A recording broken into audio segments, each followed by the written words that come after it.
Hi, Jessica here, Yoga for Everybody, representing Zen Active Sports. I'm back in the studio today to present another one of my favorite standing yoga poses, the triangle pose.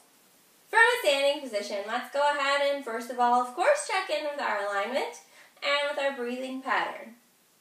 Okay, so stacking the joints, beginning with the feet, the knees, the hips, working our way up to the shoulders, and the head. Okay, a little bend in the knees, nice flat back, establishing a flat connection with the earth, and then activating the arms.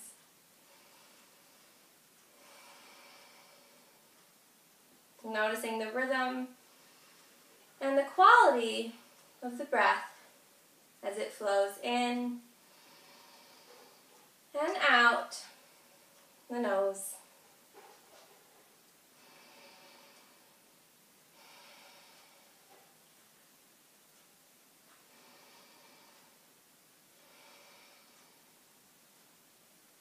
When we're ready to transition to triangle pose, we'll go ahead and turn to the side again, just like we did for the warrior poses.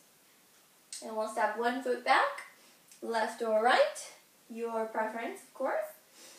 And then we'll check in with the alignment of the heels of the feet. Okay, we want the heels to be in alignment.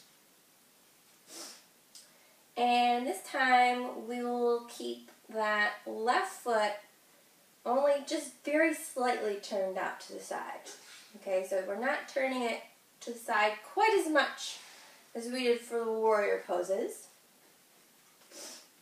Okay, and then another difference is we're keeping both legs straight. Okay, so just a little micro bend in the knees, of course. We never want to lock the knees. And then we'll turn the hips to the side. We'll bring the arms to a T. On the inhale of the breath, we'll kind of reach forward. So if you have your right foot forward, you'll be reaching to the right. And then on the exhale of the breath, we'll kind of windmill the arms so that one arm goes down and then one arm comes straight up. Okay, and then notice how one hand just kind of rests on the inside of the leg, okay, whether it be down low or maybe it's more up high. In fact, we could use a block here to elevate the level of the floor if we find ourselves in this position. So the block is nice for this pose in particular because it takes a little pressure off of the oblique muscles. Okay, and then we could keep that top hand on the hip if that feels better.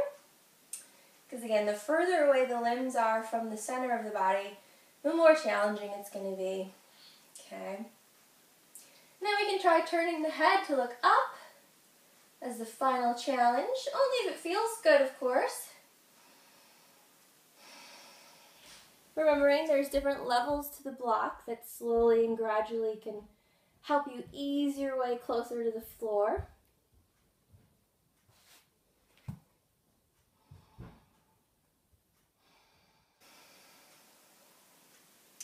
And if you are feeling really flexible today and you don't need the help of your block and you can reach the floor, of course go ahead and do that.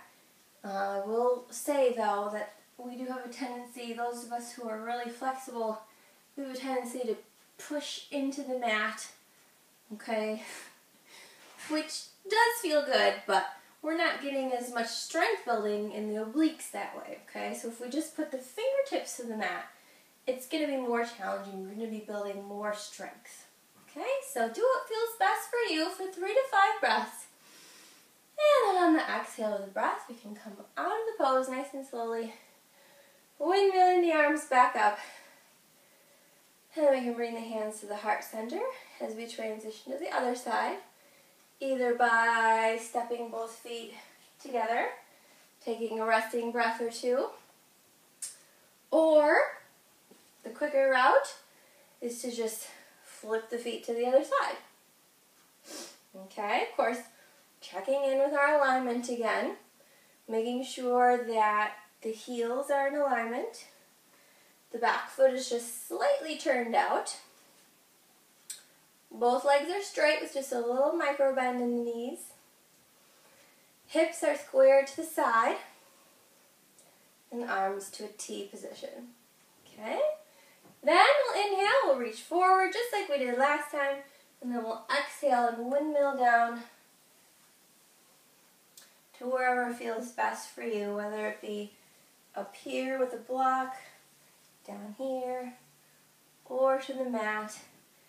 Just making sure that the palm of the hand faces away from the body to keep the shoulder externally rotated. And then if it feels good, we can turn to look up at the top fingertips.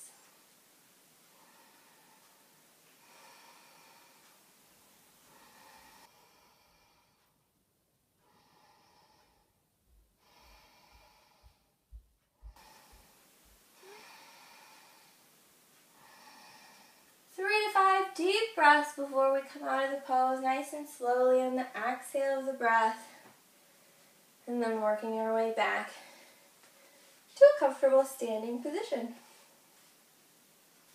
Thanks for practicing the triangle pose with me here on Zen Active Sports. Be sure to stay tuned every week for more tips and videos at www.zenactivesports.com. Thanks again for practicing with me. Namaste.